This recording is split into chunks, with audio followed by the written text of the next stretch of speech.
A second day of high-level meetings are underway in the nation's capital as caucus members from the federal Liberal Party gather to determine next steps in replacing Justin Trudeau. And we're going to bring in our Parliament Hill correspondent, Glen McGregor. Okay, what are we expecting to learn about the leadership race, at least today, Glen?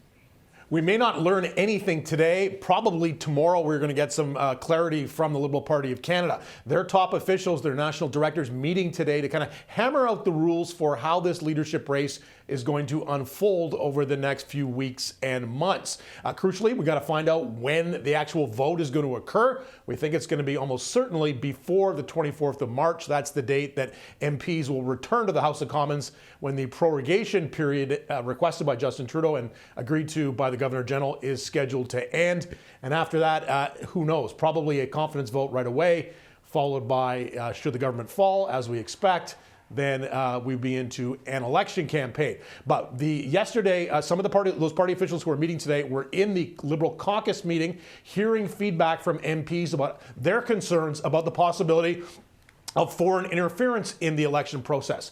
In the Liberals' constitution, it allows for people who are not of regular voting age, that is under the age of 18. These are people who could not legally vote in an election, and also for non-citizens to vote. There are concerns expressed that other countries, China, Russia, India, Iran, may want to put their fingers on the scale of this by kind of loading up those lists, signing up supporters to vote in this process. So we don't know exactly what the rules are going to be on who is going to be ultimately eligible for casting a vote in this leadership race. We also want to find out about what the entry fee is going to be. This has been rumors varying between $100,000 to up to $500,000. That would be a real barrier for lesser known candidates who may want to get in the race. And two of them have already kind of said that they are interested in entering the race and being considered to succeed Justin Trudeau as Liberal leader. The thing is, though, about those entry limits is that money has to come from donations to the campaigns.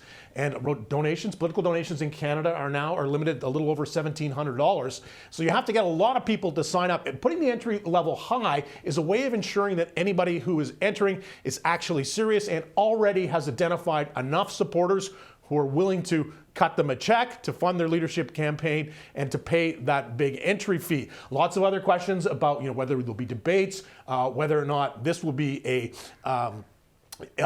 sort of an in-person convention, or are they going to call it like a leadership event? We've seen most parties doing that now when they go to this online voting system. They don't actually have a delegated convention like we used to be seeing years ago.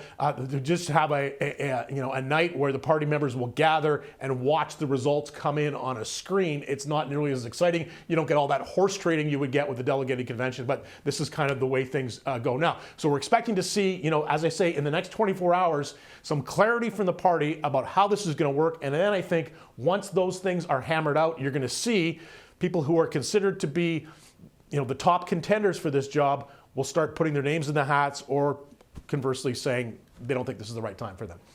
Yeah, well, Glenn, as those rules get hammered out, we know one of those key cabinet ministers, Dominic LeBlanc, has announced he will not be running, but some are hoping he will reconsider. That's right. Dominic LeBlanc is very popular in the Liberal caucus. Of course, he's been around in Parliament Hill a long time, even way before Justin Trudeau arrived as Liberal leader. And there was an expectation that he would be probably among the strongest contenders coming from cabinet or from caucus who would seek that job. But yesterday he said no, that he wants to instead focus on his new role as finance minister. Of course, he took over from Chrystia Freeland when she suddenly announced before Christmas that she wasn't going to continue on in that position. She was going to leave cabinet. But LeBlanc said yesterday that the biggest issue facing Canada is not so much the Liberal leadership, it is the threat of Donald Trump imposing these tariffs on Canada, which of course would be devastating for the economy. And it's we're down to less than 2 weeks until his inauguration, and that's when he says he's actually going to act on that. There's a suspicion that he's going to bring in There's or a theory that he's going to bring in a omnibus bill, include the tariffs in that, and that Congress is going to have to vote on that. So LeBlanc really wants to apply himself to kind of this outreach effort, this Team Canada approach, trying to convince Americans, American legislators, particularly people in Congress, that this is just not a good idea and is going to ruin both the Canadian economy and make things very difficult for American consumers. So who does that leave? Well, today we have a new entrant into the leadership race from the Liberal caucus, an Ottawa area MP named Chandra Arya. He has been an MP since 2015. Not really well known, though.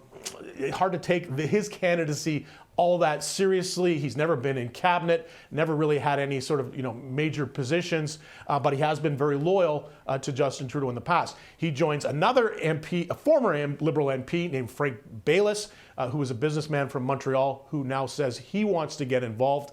Neither of those are really strong candidates. We're waiting to see about Mélanie Joly, the Foreign Affairs Minister, François-Philippe Champagne, the industry minister, and of course Chrystia Freeland, the former finance minister, to see if they're going to jump in. And then crucially, we expect next week to hear from Mark Carney, the former governor of the Bank of Canada. He has kind of been this long rumored guy who's going to come in and save the Liberal Party, but he's talked about getting involved before. There's been suggestions that he would run for leadership in the past. So far, he hasn't done it. We'll see next week if this is finally his opportunity. If he doesn't get involved, and if Chrystia Freeland doesn't declare, the Liberals might have a problem here that the candidates who are coming forward are of much lower profile, not kind of the pop that the party was hoping to get. And the theory is that some of these people may be waiting to see what happens in the next election. With the polling numbers the way they are, it looks like the Liberals are on path to be absolutely electorally obliterated by Pierre Poilievre and the Conservatives. So if that happens, I think you'll see some folks want to wait it out and think about the leadership that's going to come, leadership race that's going to come in 2026. But we should know better over, as I say, today, tomorrow, into next week, who exactly is going to be on the ballot for Liberal leadership. A very interesting time to have a leadership vacuum in Ottawa. Glen McGregor, Parliament Hill reporter, thank you so much for your analysis as always.